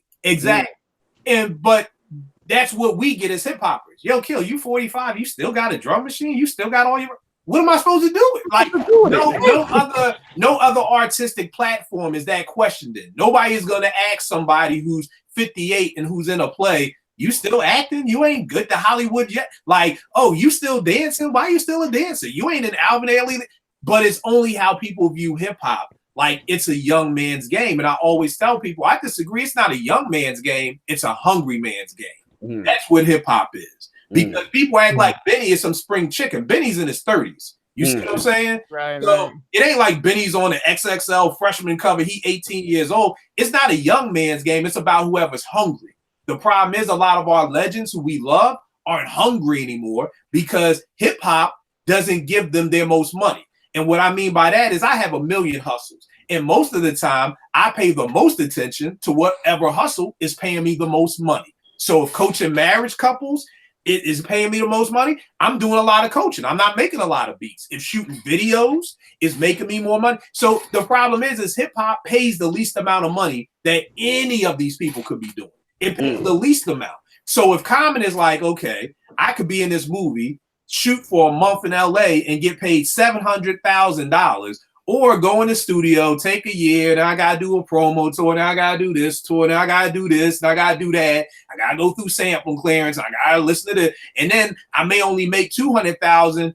What do you put more time into? Right. I'm gonna be a shy naked motherfucker. I'm gonna be on the side. Stop playing. I think it's kind of good though that in a sense that our generation, the generation before us was such a fuck up as far as paying attention to the culture, because we're in a special time where it's so easy to preserve information. It's cheap to record things. So we understand how important the history of the culture is, and we can act on it now while all these guys are still alive, and preserve it permanently. And we can have control of our own narrative, which most cultures don't have a chance to do, which is pretty cool and powerful. And you're right, but this is where the two worlds need to connect. So it's dope. Right. You get to connect with No Knockoffs, so that y'all can work together, because that's the problem. That as much as I know, I'm not, Left, you was talking about Twitter. I ain't no IG person. My teens in the teen center talking about, yo, Kill, let's do a boomerang. What's a boomerang? Nigga, you don't know what a boomerang is? I don't know none of that stuff. So like Robbie was saying, it's dope but we've got to bridge that gap.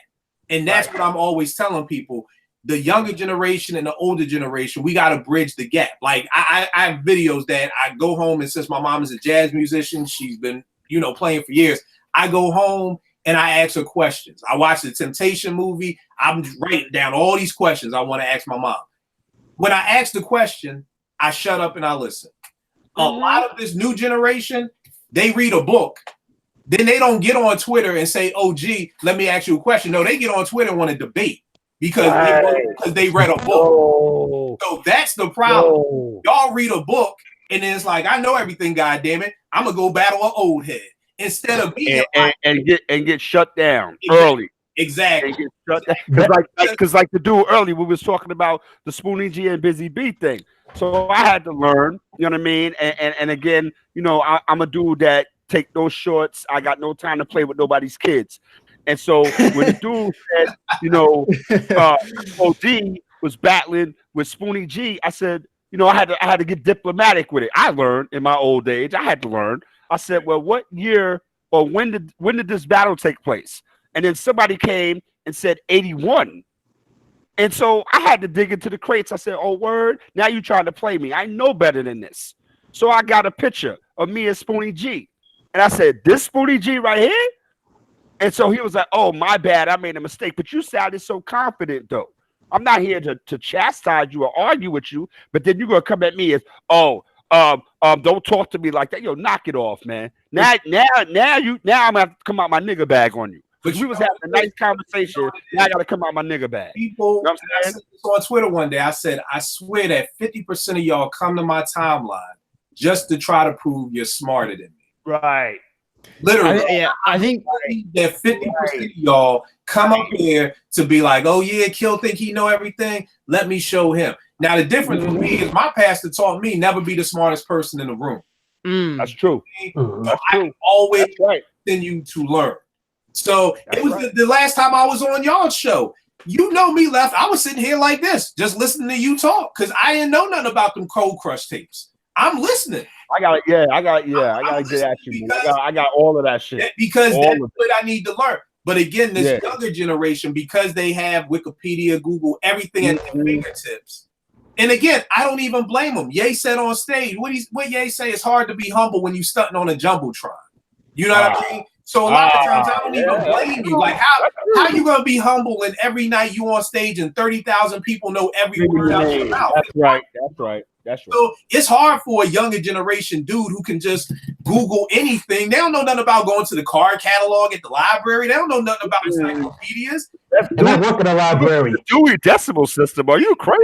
Are you kidding me? The world at your fingertips. So to be honest, I can't be mad at the younger generation being arrogant, thinking I know it all. My generation, we build websites, we build this, we build that. I get the arrogance, but the only thing is if you're younger, then you should know that you need to learn. And if you need to learn, I don't know how these college professors do it, because I'm sure half the time is shutting these students down. Like, who's the student and who's the teacher? Like, I'm positive that there's so many back and forths. Like, well, I read this. Because then the other problem that people got to understand is that just because you read a book doesn't mean the person who wrote the book knew what they was talking about. Facts, yeah. That's the other. I taught you everything you know, but I didn't teach you everything that I know. Right. Understand that. Right. And like I said, like when we talk about, MCing and rhyming and stuff like that, it's like, you got to be around people that's nicer than you. Right. And that's the parallel to not being the smartest person in the room. You got to be around people that are sharper than you. That's how you learn. It's no shame in being a 9-year-old kid playing basketball with 15 and 16-year-olds. Right. They're not playing with other 9-year-olds. They're playing with people who know more. And this is what I mean. I tell people this all the time, and I try to put it out on Twitter. All I know about the Beastie Boys is License to Ill. I didn't like Paul Boutique like that, probably because it didn't sound like License to Ill. What do? I go out and buy the Beastie Boys book. Y'all see how thick this book is? This is so that you can learn. And this is what I'm trying to tell younger dudes. What's wrong with that? I'm OG in the game. And I'm buying the book so that I could read and learn more. Who wrote this book? The Beastie Boys. So I'm good with this. You see what I'm saying? So before y'all just run out and go buy books, you need to research who the author is, because the author may not know what he's talking about. And you got the energy, and you got the people that were there walking around you. You could build with people that was there. So again, like you said, when you get the information in the book, and you could come and you ask me, we'll talk. What was the atmosphere like at the Busy Bee Mo D battle when the Cold Crush was battling the Fantastic? That's supposed to come after they read the book. Right. That's when they come to the OGs and say, they ask questions. See, I didn't watch the Temptation movie and then go home and try to debate my mother on the Temptation. Right. I saw the movie and I'm going home like, Mom, so was Eddie Kendricks like that? Was he a good singer like that? Or was David Ruffin really that good? Or which one did you like better? I'm not going to her like, all right, B, I got you. David Ruffin was No, I'm going because that's great that you got book knowledge, but that's step one. Now, step two is getting the practical knowledge of somebody who was really there. Now, Left, I know you would love this. I don't know if you ever saw this book, No Half Stepping. This is written by Paradise, who used to run the Latin Quarters. This is all about the Latin Quarters right here. So this is again, who is the author of the book? The author of the book is the person who ran the Latin Quarters, not somebody who danced at the Latin Quarters, not somebody who went to the Latin Quarters 2 or 3 times when it was open. No, the person who ran Latin Quarters. And let me tell you, as a person who was up in Latin Quarters, you had to really be on your A game if you was up in Latin Quarters, because the Latin Quarters was the precursor to the Tunnel, and Union Square. Right. And let me say this right quick: one of the best shows I ever been to in my life. I'll tell anybody, I don't care, whatever the case may be. Union Square, Jazzy Jeff and the Fresh Prince. When Ready Rock did the underwater shit, I mean, Union Square, Latin Quarters, the Rooftop, the Roxy, Bonds International, the Black Door. That's going way back. The Black Door, Randy's Place, Ecstasy Garage, T Connection, Celebrity Club, all the Fever, all of those clubs I was up in. You know what I mean? And so again, and when we talk about it, I don't know if you guys notice. Yeah, I don't know if you guys notice that when I talk about this stuff, I go back in my third eye. I go back to that, and so that's why I talk like with the energy, and I'm right there because we don't get to talk about this stuff, Kill. Right. We don't get to discuss this, so that's why we show like I'm hyped and charged when I talk about being in the tunnel. The DMX is doing his the Get At Me Dog, and LL Cool J or Brand Nubian up in the tunnel, and you really had to be hard body up in the tunnel. And I still got that story I got to tell you about Keith Murray up in the Palladium. And the Palladium in New York City, the outside of the Palladium was like a church. It's on 21st Street in Manhattan. And so, Danksworth, you would not think that this was one of the hardest clubs in New York City because it looked like St. Peter's Cathedral or some shit. Word is bond, for real. The outside of it was like a church, but you go inside, niggas are smoking weed, they smoking dust, and all types of debauchery and sexual shit is going down. Shout out to Keith Murray, man, because I went up in the Palladium one night. But anyway, I went up in the Palladium one night. Woohoo!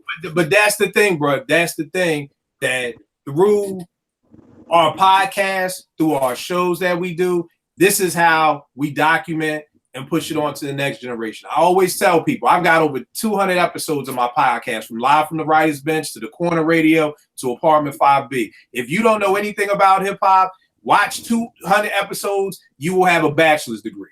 You know what I mean? Now the key thing is this, but then that's great that you watched, it's great that you read. You still got to sit down and chop it up with the OGs. Because what happens is, I saw this in a barbershop one day. Cats was talking sports and somebody said something. I was like, damn, that sounds familiar. I'm like, Stephen A. Smith said that yesterday.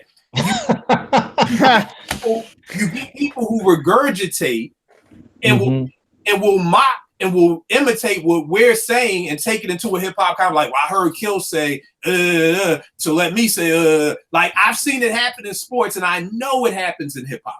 So it's not about regurgitating, it's about learning and then forming your own opinion. Like somebody said something to me on Twitter yesterday, said, yo, OG, man, yo, I salute you because you're brave enough to come out and say you like Chance the Rapper, knowing people are gonna clown you. I'm like, you must have me mistaken with somebody who gives a fuck. Maybe that's what you do. With that, man. Come on, man. Ain't nobody gonna clown me, number one. Like, let's knock that shit off. That's number one. I always tell people, I don't give a fuck what you listen to. So why do you give a fuck what I listen to? Like, honestly, you know what I mean? I said I prefer Derringer and Alchemist over Muggs. I don't think Muggs would even bat an eye at that. So why are you? Like, but again, it's like, we take it so personal. We take it so, everything is personal now. Like everything is, we actually believe, and I get it. Hip hop is one of the few genres of music that is almost like the NBA. The NBA got to do something with these niggas sitting courtside because you're so close to the fans. The fans feel that they can touch you and talk to you and say things, like it can get very up close and personal. And that's how hip hop is. That's what hip hop is. And what I mean by that is that if you're from Brooklyn and Jay's from Brooklyn, you already have a connection. Now, if you used to sell drugs and Jay sold drugs, now you have a double connection. You know, hip hop artists, we open up. So Jay didn't know his dad. I didn't know my dad. And if you keep going, next thing you know, you believe in your heart of hearts, you and Jay-Z are best friends. So now you're ready to, I've seen people fight, literally throw blows over who's better, Big or Jay. Like, because you connected with these rappers so much that you can't back away from it. You know what I mean? Which is scary. You know what I mean? Which is scary. And I always tell people that's the problem with gospel music, is that as gospel artists, it's like, praise God, but you never tell me your story. So you never give me an opportunity to understand why you're praising God. Right. That's why I love DMX's his skits where he talked, where he had prayers to God.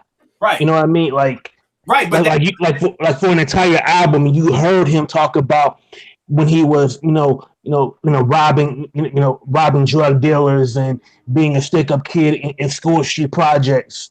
And then when you get near the end of the album, he's now repentant.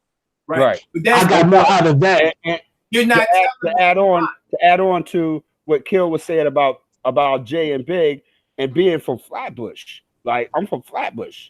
Jay is from Marcy. Big's from Bed-Stuy. So even though we from Brooklyn, it's like different. I'm like up the block from Special Ed, around the corner from Chip Fu from the Fu-Schnickens, Bush Babies, Mike Hands. You know what I mean? So that's Flatbush. But when you're talking about Jay, that's and this is what we would say, Kill, if we was having a conversation. We was downtown somewhere. We'd be like, yo, that's the Marcy niggas. You know what I mean? We don't fuck with them like that. Or that's the Bed-Stuy niggas. You know what I mean? We don't fuck with them like that. I'm from Flatbush. I'm Brooklyn, Flatbush, nigga. What's happening? You know what I mean? Right. So again, it gets deep. Right. So a general conversation is cool, but to get deep, it's layers to this shit. Yeah. You know what I mean? Right. So and you in Philly, you have your same situation too with cats that you like we talked about Steady B and Cool C and all of that, but you might be more particular like who else is out there? Schoolie D,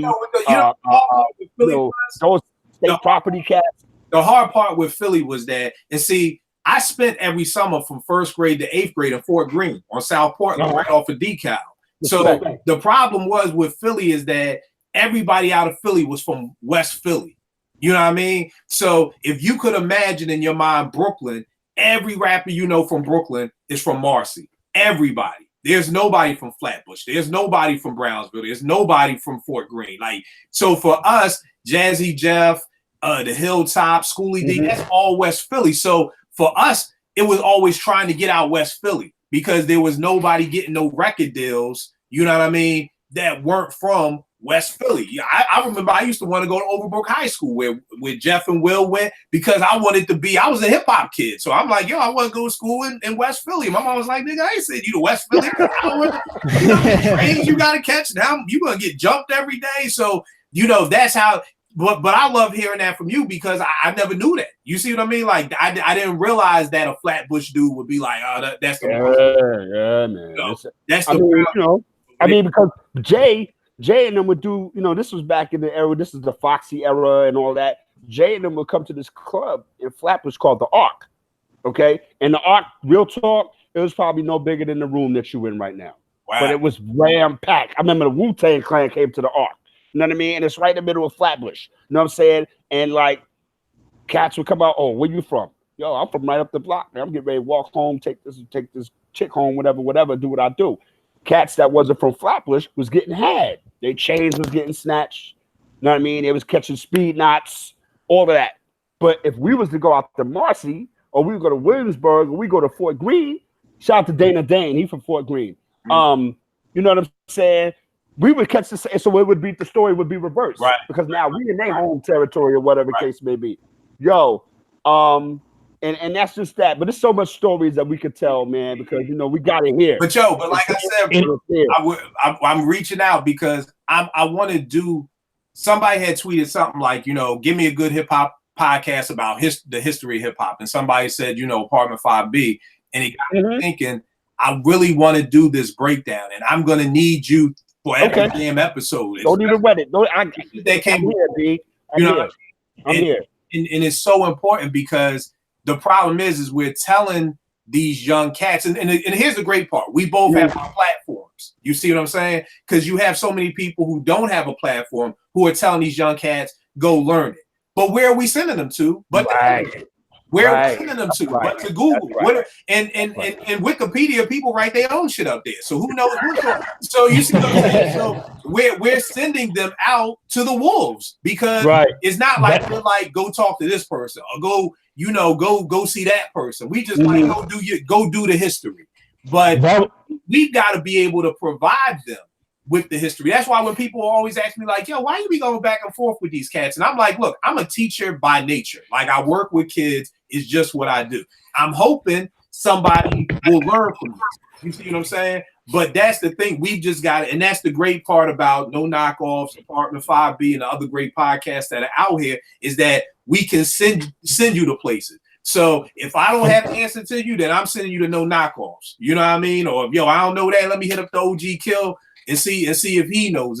And that's how we gotta build this. And like I said, that's kind of what I'm trying to do on Twitter is get some like-minded people together so that if I don't know, oh, you want to know about Hip Hop Pride 84, let me, get that left hand, because that's it. That ain't my bag. That ain't my bag. And I ain't going to sit here and try and act like, I tell people every day, I got so many holes in my hip-hop game, it don't make sense. You want to talk about down south hip-hop? I don't know nothing about that. I don't know nothing about 8Ball and MJG. I don't know nothing about UGK. I have no idea. You know what I mean? Like, I thought you was a hip-hop connoisseur. Nigga, you know how much hip-hop came out? I ain't listen to everything. You know what I mean? I get beat in the head. Oh, you ain't never listened to me or X or Master P? Nah, them album covers look whack. I ain't never listened to that. What are you talking about? Oh, man. And that was the beauty of You Must Learn by KRS-One. Because if you listen to that song, he's breaking down African history, the Black Arts Movement. He's mentioning Black inventors. So when you hear that song, obviously you would want to go learn more about that. So you would go look it up at the library. You may pick up a book. You may ask your family, your friends. You know what? About these people. Here's the wild and that's how KRS-One started the Temple of Hip Hop. Here's the wild part. You would assume people would go and do that. And here's a great example of that. And then I know it's getting late, but here's a great example. We did a show after Meek Mill's album came out, and Meek was biting all these beats. He bit Biggs was beef. He was just rhyming over everything. And people were telling me, well, Kill, this is good because this will make this new generation go back and figure out what he was rhyming over. And I said, do tell. Because I don't think do tell, nigga. Yeah, I don't think it will. Because guess what? Everybody loves Troy. Anybody know what that sample is? Cricket. Tom Scott. I mean, right, I got you. But when I ask that to my crew or even to Twitter, crickets. Everybody loves Come Clean. What's the sample?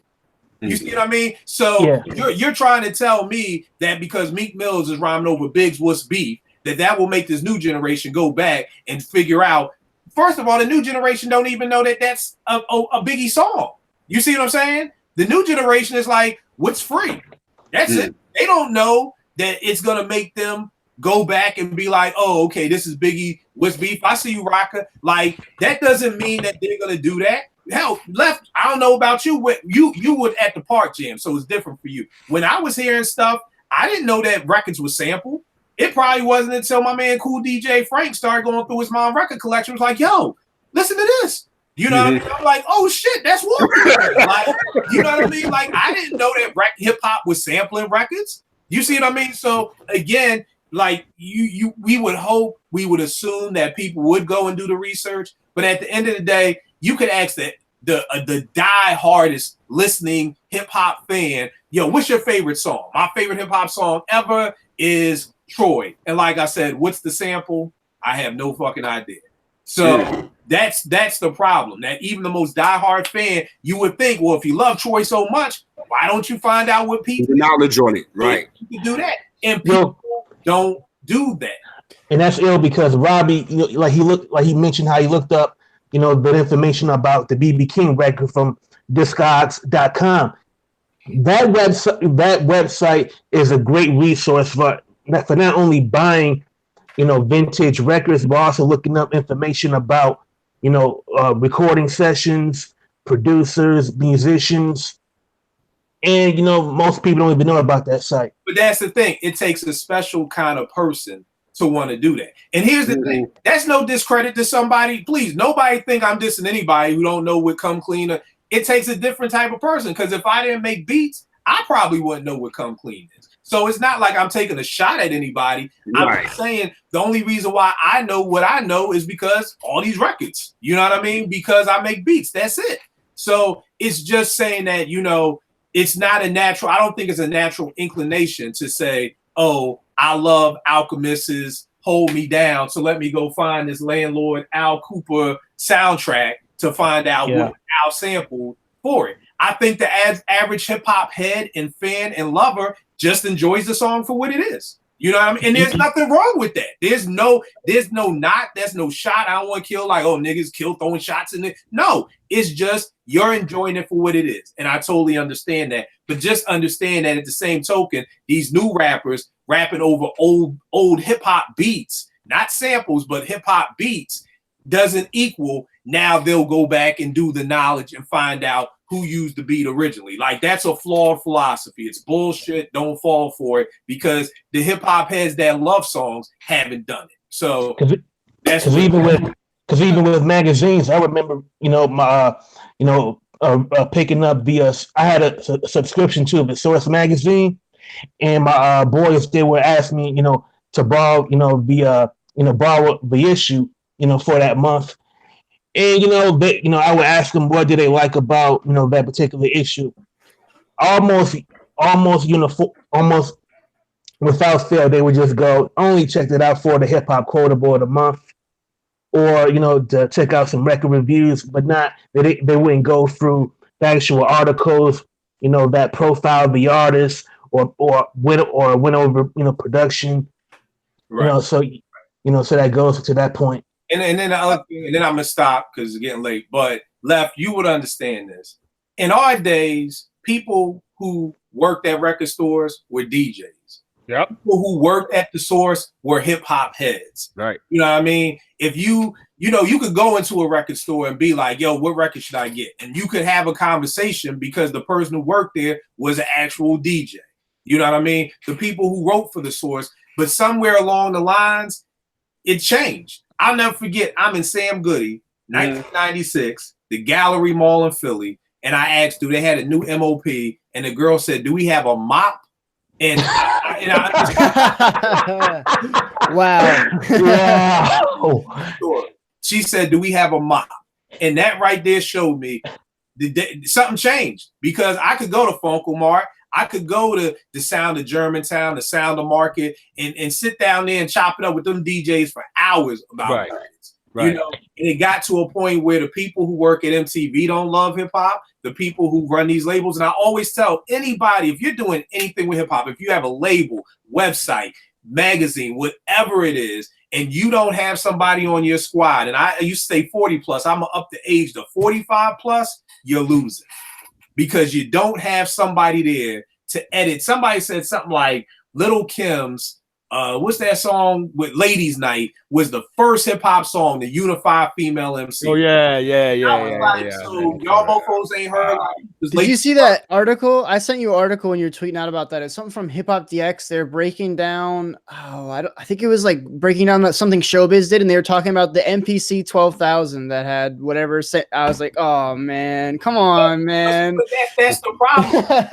They added an extra digit. Again, the knot isn't even on the writers. It's on the writers a little bit, but I'm more on the editors. So this is why when that comes across my desk, I could be like, bro, come in here. Let me show you something. It ain't this. Let's look it up right now. See, that's where you need the teaching. You know what I mean? So that's the problem. That's why I said, if you're doing anything hip hop, I always tell people, why do you think there's nobody on air on ESPN who's under the age of 40? Because we ain't letting no 18, 19, 20-year-old get on here and sound stupid, because we are the authority for sports. So you can't get on here and have a discussion with Stephen A. Smith about who's the greatest of all time if you think LeBron. Now, I'm not saying if you can't think LeBron's the greatest, but if you never saw Jordan play, if the only thing you know of Jordan is Come Fly With Me in Space Jam, I can't have you on air because you're going to sound stupid.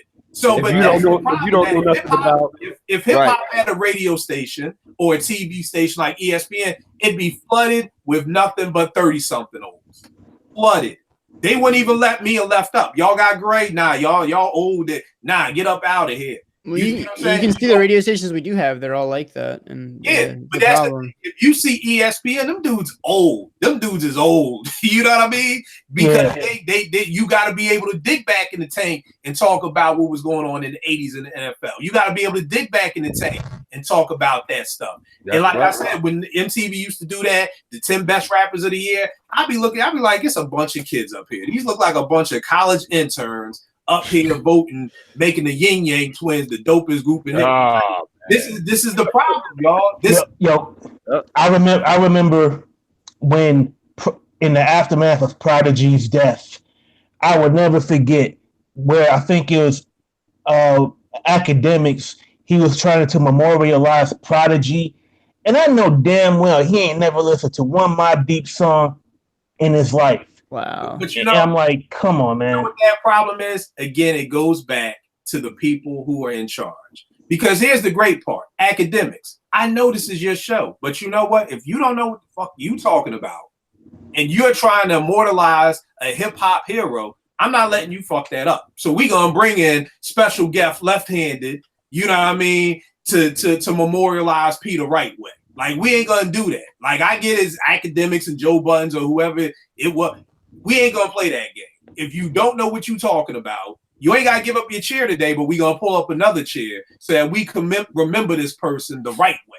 You see what I'm saying? Instead of giving somebody a cue card right before they go on air, and these are the bullet points we want you to hit about P. No, we ain't gonna do that. But that's the problem, and that's what we do with hip hop. If guess what? If Stephen A. Smith don't know nothing about Kobe Bryant, let's say Kobe Bryant passed, and Stephen A. Smith don't know nothing about ESPN, ain't letting Stephen A. Smith go up on the air and memorialize Kobe Bryant. He ain't gonna let that happen. The execs ain't gonna do that. Not at all. They're gonna be like, no, you're gonna sound stupid, and this ain't a stupid network. So we gonna find somebody who knew Kobe, and we gonna bring in a guest of people. You know what we'll let you do? You could be the commentator, you could be the intro dude, but you keep your fucking mouth shut because you don't know what you're talking about. Right. And we have there's a level of integrity with ESPN and what we know and what we put out to the public. That's right. We ain't just gonna put nothing out to the public. We're very big on people knowing what they know. And if you don't know what you know, then we'll get you off the air. But y'all, I gotta go. I appreciate y'all sitting down. Robbie, dope to finally meet you. Looking forward to chopping it up with you in the future. Thanks for having us on. Let us promote our podcast. We're live every Wednesday, Friday, and Sunday night, 9 Eastern. You check us out on one of our Twitters. I'm at Robbie Dangsworth everywhere, and we're doing it live now too, so you can stop by the show while it's being aired for some exclusive content that will probably be cut out. You just need the Zoom app. Yeah, man. So like my man Robbie Dangsworth said, man, we in the building Wednesday, Friday, Saturday night, 9 Eastern. That's 9.00 for all the millennials in there that don't rock with the analog. But yo, Kill, you already know, my guy. Every time, man, you know it's always dope to have a conversation with you, and we can talk about this all night long. You know what I mean? I got you on the 3 beats, yo. Let me say something before I get out of here. This dude right here got some fire beats. He said, yo, we got the situation, you the challenge out, you know what I mean? The 3-verse joint. And the beat that I picked, I did a story. And that's all I'm gonna say to that. All right? Robbie Dangsworth, Rock the Bash, motherfucker Harlem 125. I'm left-handed. I'll talk to y'all. I'll see y'all on Twitter. I'm out. Thank you, bro. Always. And I'm like a bash. And get the Zoom app. Because we broadcast, we record every Wednesday, Friday, and Sunday. So you need the Zoom app to appear on camera, and we do it, live, every 3 days, man. Like we want to keep pumping out content, as much as we can. And now that it's football season, we're going to start, talking more about college football and in the NFL, so it's going to get very, very interesting and, pull up. No doubt. Y'all already know this with me, Kill 889, Twitter, IG, Will Make Beats for Food. I'm going to check y'all. Yo, whenever, send me the invite. Y'all know I'm there anytime that y'all call, I'm there. It's like the bat signal. Just put it up, and I'm there. Same with us, Left. We're going to talk about that thing, too. So I appreciate the hell out of y'all, man. Have a dope night, y'all. Peace. You too.